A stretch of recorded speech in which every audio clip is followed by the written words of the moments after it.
Welcome to Mill History Talk, the podcast where we explore the past to better understand the profession of arms today.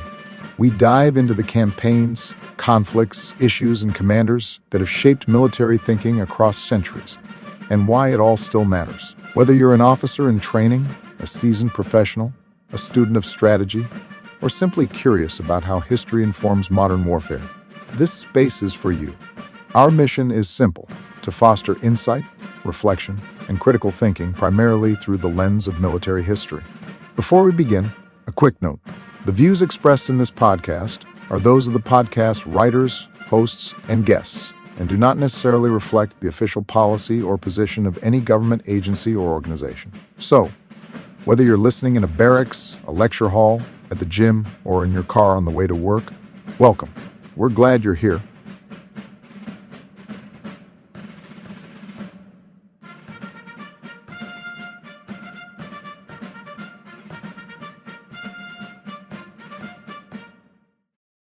Welcome back to the Deep Dive. Glad you could join us again. This is where we take that stack of research and notes and really dig in. Trying to pull out the most important stuff, the key insights. Exactly. Your shortcut to getting up to speed, maybe with a few surprising bits along the way. Always good to keep things interesting.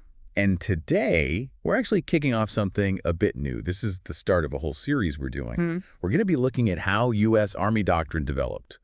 Specifically in those really critical years before World War II. Yeah, the interwar period. So much happened then that shaped everything later. Right. How those ideas came about, the arguments, the experiments, and ultimately how it all shaped the way the U.S. Army actually fought the war. It's a fascinating story. And for this first deep dive in the series, we're focusing on one person who was just, absolutely central to all this. Major General Adna Chaffee Jr. Ah, yes. The father of the armored force. That's the one. And it's not just a nickname. He really earned it. His push for mechanization, and maybe even more importantly, for combined arms thinking, it was revolutionary for its time. Completely. We've been looking through, various accounts, historical analyses of his work. Yeah, detailing his efforts, the resistance he ran into, and there was plenty of that, and his lasting impact. Which is huge. So our mission today, really get inside Chaffee's head, understand his vision, see the challenges he was up against, and really grasp how vital his work was for setting the stage. Laying that foundation. Okay, let's unpack this. Where do you want to start? The man himself. Yeah, let's start there. Major General Adna Chaffee Jr., born 1884, died relatively young, 1941. And the really interesting thing, as you mentioned earlier, his background, cavalry. Right. A horse cavalry officer seems almost counterintuitive for the guy who championed tanks. It does. Yeah. But that's what makes him so compelling, I think. He came from that tradition, the most, horse-focused branch. Absolutely, but he saw it coming. He was one of the first, especially within the cavalry, to really grasp that the days of the horse on the main battlefield were numbered. He saw the writing on the wall. He did. He saw that the future wasn't just about, speed like the cavalry offered. It was this new combination. Mobility, yes, but also protection and serious firepower, delivered by machines. So he's looking at the tanks, the trucks, the early armored vehicles coming out of World War I and thinking differently. Totally differently. Not just individual pieces of kit, but a whole new kind of force, a system. As early as, 1927, 1928? He's already deep into the Army's early mechanization efforts. Not just participating, but actively shaping them. Leading studies, writing papers, basically designing the armored force in concept years before the Army was really ready for it. And his core argument was pretty blunt, wasn't it? Something like mechanized forces are just flat out better. Essentially, yeah. He wrote that mechanized forces, if properly developed, could deliver speed, protection, and firepower far superior to horse-mounted units. Seems obvious to us now. But saying that in the 1920s, early 30s Army, that was probably fighting words for some people. Absolutely revolutionary, especially coming from a cavalryman. Think about his big 1931 paper, Mechanization in the Army. Right, the one with the price tag. Exactly. He didn't just talk theory. He proposed a concrete plan. 4 years, $4 million, which was serious money then, to build a prototype unit. A completely mechanized, self-contained, highly mobile combat regiment, I think he called it. That's the phrase. The idea was build one, show everyone how it works, prove the concept. And it wasn't just about sticking engines on things. He was focused on how these elements work together and, crucially, protection. That's such a critical point. Mobility was vital, sure, that's the cavalry influence, but he knew speed wasn't enough against modern weapons. He said, to live and move quickly against the gun requires protection. Simple but profound. Armor gives protection and movement.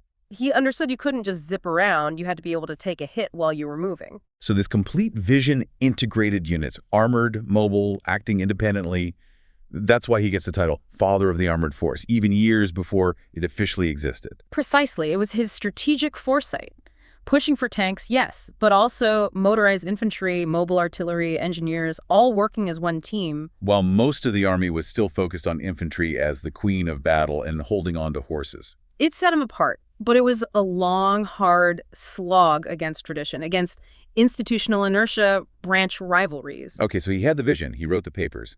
But he didn't just stay in Washington, did he? He got his hands dirty. He certainly did. In 1931, he gets command of the Army's experimental 1st Cavalry Regiment, but the mechanized version down at Fort Knox, Kentucky. So this is the first real dedicated armored unit. Effectively, yes. The Army's first proper formation built around these new mechanized concepts. And it basically used it as a test bed, a laboratory. Absolutely. A laboratory for combined arms. That was the core idea. How do you get tanks working effectively with infantry who are right there with them in trucks or half-tracks? Not arriving later on foot. Exactly. And supported by artillery that can keep up early self-propelled guns and engineers to clear obstacles, recon units out front. Making it a truly integrated strike force. Very different from how things worked before, where branches might operate one after the other. Totally different. He was breaking down those old silos. And they actually showed this off. Public demonstrations. They did, starting around 1932. Which was important, for building support, getting the idea out there beyond the military traditionalists. I bet that caused a stir. Newspapers loved it. They talked about terrific smashing power, call it the pride of the Army. It started to capture the imagination, get people thinking. He was also involved in the equipment side, right? Pushing for better tanks later on? Very much so. As the threat in Europe grew in the late 30s, early 40s, and you saw what German panzers could do, it became clear the existing U.S. tanks weren't up to snuff. Not powerful enough. Right. Chaffee was a key voice arguing for a better medium tank, which led towards the M3. He pushed for thicker armor, a bigger gun, more than the Ordnance Department initially wanted. But it's interesting. Even while pushing for better tanks, his early doctrine, influenced by that cavalry background, still leaned heavily on speed. It did initially, that mobility-first principle.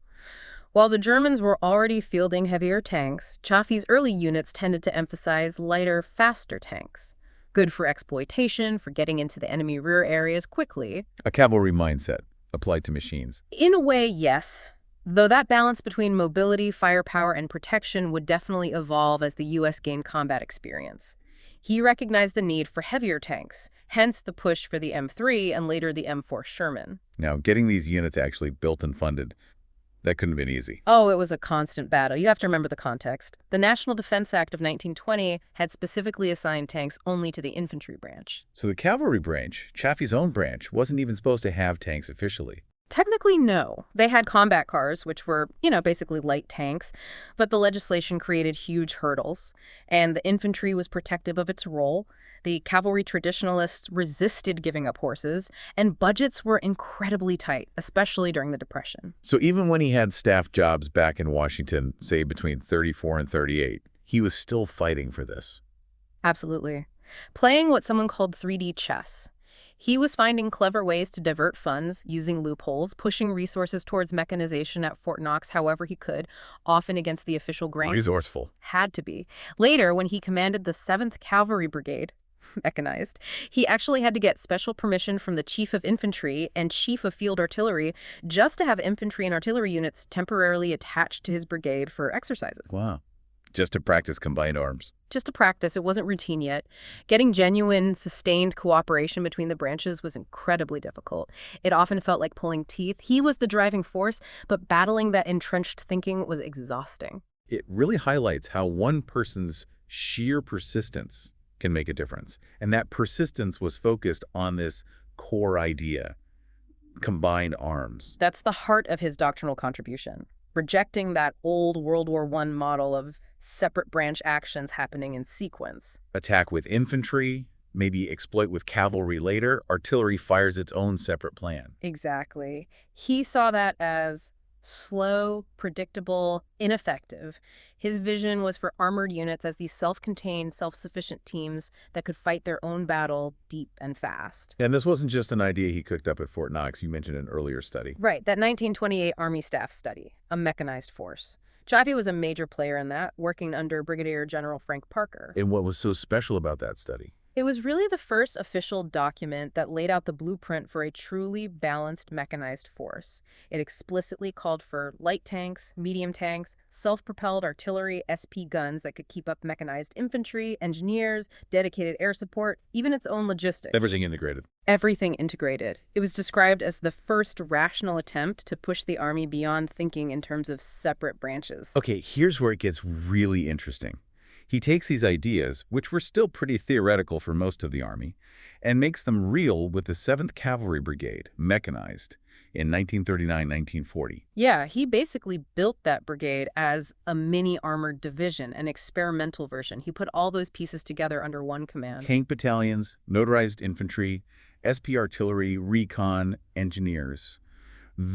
The whole checklist from the 28 study. Pretty much. And crucially, he didn't just organize it. He drilled it relentlessly. Those big war games, Plattsburgh, Louisiana, those were his proving grounds. Must have been something to see. Absolutely critical demonstrations. He showed in large-scale exercises how these combined arms teams could achieve incredible mobility and shock effect, penetrating simulated enemy lines, bypassing strong points, keeping up the tempo. And this is where people started drawing parallels to what was happening overseas. Exactly. Observers watched Chaffee's maneuvers and saw something that looked very, very similar to the German blitzkrieg that was rolling over Europe. That combination of speed, supplies, concentrated armored power.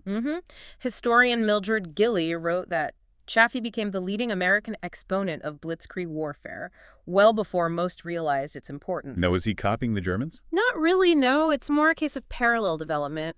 Thinkers like Chaffee in the U.S., Guderian in Germany, de Gaulle in France, Tukhachevsky in the USSR, they were all looking at the potential of mechanization and reaching similar conclusions about fast, combined arms warfare independently. Interesting. And Chaffee had his own way of describing it. He did. He talked about modern battle requiring highly mobile ground warfare, primarily offensive in character, by a self-sustaining unit of great power and mobility.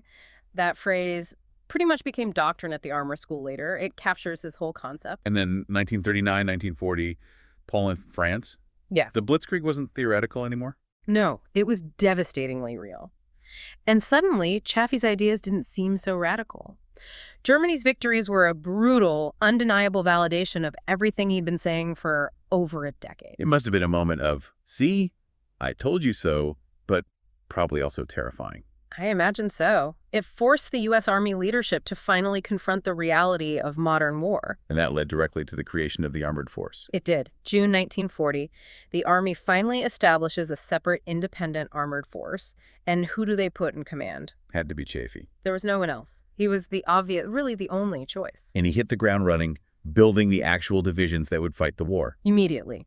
He took his 7th Cavalry Brigade, another tank brigade that had been cobbled together, and used them as the core, the nucleus, for the 1st and 2nd Armored Divisions. And baked his combined arms ideas right into their structure. Absolutely. That's where the combat command concept came from. These task-organized groupings within the division, mixing tank battalions, armored infantry, artillery, engineers, recon, designed to be flexible, powerful, independent fighting teams. The embodiment of that self-sustaining unit he envisioned. Exactly. Creating that separate armored force in June 40 really was a turning point. It showed the top brass finally got it. Armored warfare was going to be decisive. And because Chaffee had done all that groundwork... The experiments, the doctrine, training the people. Right. Because of all that, when the decision was finally made, they could move surprisingly fast. There was a foundation to build on. Experienced people, units, a working concept. It allowed them to stand up those first divisions much quicker than you might expect. Divisions designed from the ground up for offensive, mobile warfare. Precisely. Able to operate much faster and deeper than the old infantry divisions. It's useful, too, to maybe compare Chaffee's approach around 1940 with what the Germans and Soviets were doing. We mentioned the similarities with Blitzkrieg. Yes, the emphasis on speed, deep attacks, and even the idea of integrated air support. Chaffee definitely saw the potential for dive bombers working with tanks, much like the Stukas did for the Panzers. But the U.S. didn't really have that capability yet. Not effectively, no. By 1940, our close air support doctrine and the actual units were way behind the Germans. The Army Air Corps was much more focused on strategic bombing theory at that point. So that was a gap. A significant one that took time to fix during the war. And the Soviets, they were also big on tanks early on, weren't they? They were, especially in the early to mid-1930s under Tukhachevsky. They experimented with huge mechanized corps, aiming for deep operations, integrating arms on paper. But the reality was different. Very different. Their early mechanized units tended to be incredibly tank-heavy. Lots of tanks, but often not enough supporting infantry or artillery to make them truly effective combined arms teams. Some called them small armored divisions in practice. Lacking balance. Exactly. Soviet analysis later admitted this made their infantry too weak. Plus, Stalin's purges in the late 30s decimated their experienced armored leadership, and their industry struggled to equip these formations properly. They were often chaotic and unbalanced. They only started reorganizing into more balanced corps just before the Germans invaded in 41, partly reacting to German success.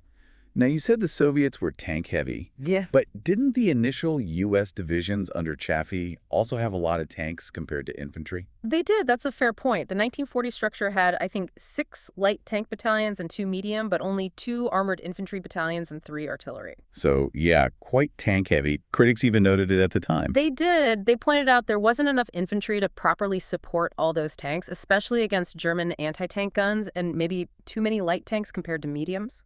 So why that initial structure? Was it just Chaffee's cavalry focus on mobility? That was part of it, probably. But it was also shaped by, well, reality in 1940. What tanks could U.S. industry actually produce quickly? Light tanks were easier.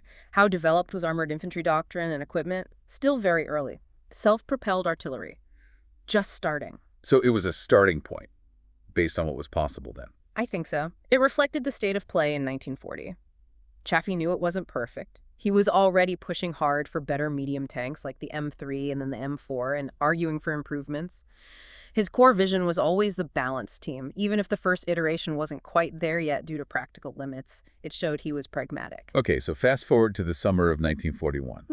The U.S. isn't in the war yet, but the landscape has shifted dramatically because of Chaffee's work. Fundamentally, the armored force was established, it was growing, it was seen as the future striking arm. He'd gotten dozens of new battalions authorized, the first divisions were training hard, getting equipped. Even with those early equipment challenges, like the lighter tanks. Right, and he was still right in the thick of it, supervising exercises, refining the combat command structure, hammering the technical committees for better gear, better anti-tank guns. He was totally immersed. Completely. What? Which makes his death so tragic. Yeah, August 1941. Cancer. Just a few months before Pearl Harbor. He never saw his creation truly tested in battle. Incredibly poignant. But even so, his impact was already made, wasn't it? Oh, absolutely indelible. The foundation was laid. The structure he built, that fast, self-reliant armored division, became the template, the core offensive weapon for the U.S. Army in World War II. From North Africa, Sicily, Italy, right through France and Germany. His principles guided those campaigns, and you see echoes even today. Still, in modern doctrine. Definitely. That emphasis on mobility, on protected firepower, on flexible combined arms teams that can adapt to the mission, those are still fundamental tenets. As one scholar put it, the cavalry's focus on mobility, championed by Chaffee, really shaped the whole approach of U.S. armored forces. And his legacy lives on in other ways, too. Fort Irwin, the M24 tank named for him. But mostly it's the concept. The powerful, integrated armored force he fought so hard to create. His story really is a lesson in how military innovation happens, isn't it? It really is. It takes that visionary individual, yes, but also incredible persistence. Fighting the bureaucracy, fighting tradition, experimenting, proving the concept, building support piece by painful piece, often over decades. Chaffee didn't just give the Army tanks. He gave it a doctrine, a way to use them effectively with everything else. That combined arms synergy was the key. Even if the first versions weren't perfect. Right. The foundation was sound. It allowed the U.S. Armored Force to learn, adapt, and mature incredibly quickly once the fighting started. So what does this all mean? When you boil it down, Major General Adna Chaffee Jr. wasn't just some tank enthusiast. Far from it. He was a true strategic thinker. He saw the technological shift coming. He developed this revolutionary combined arms concept. He battled for it against massive resistance for years. And he built the actual institution, the U.S. Armored Force, just in time. His work in those lean interwar years was absolutely essential. It created the blueprint for the mobile, hard-hitting force the U.S. needed in World War II. His vision was about integrating technology into a dynamic offensive capability. And those core ideas combine arms, flexibility, adapting doctrine to technology. They're still vital. Even with drones and cyber and everything else, it's still about making different capabilities work together effectively. Which brings up a thought. Go on. We talked about the differences, right? Mm-hmm. Between the early U.S. approach under Chaffee, the German Blitzkrieg model, the Soviet deep battle concepts, just before the war really kicked off for everyone. How much do you think those differences in doctrine, not just the tanks themselves, but how they plan to use them, shaped those initial campaigns, like France in 1940 or Barbarossa in 41? And how did Chaffee's specific focus on combined arms, even if imperfectly realized at first, maybe prepare the U.S. in a unique way for the long haul? That is a fascinating question, something definitely worth pondering. How much did the ideas matter compared to the hardware? Great food for thought. Okay, that's all the time we have for this deep dive. A huge thank you for joining us as we explore the incredible story of Major General Adna Chaffee Jr. and the birth of the U.S. Armored Force. We'll continue this series next time, looking at how these ideas evolved as the U.S. geared up for and entered World War II.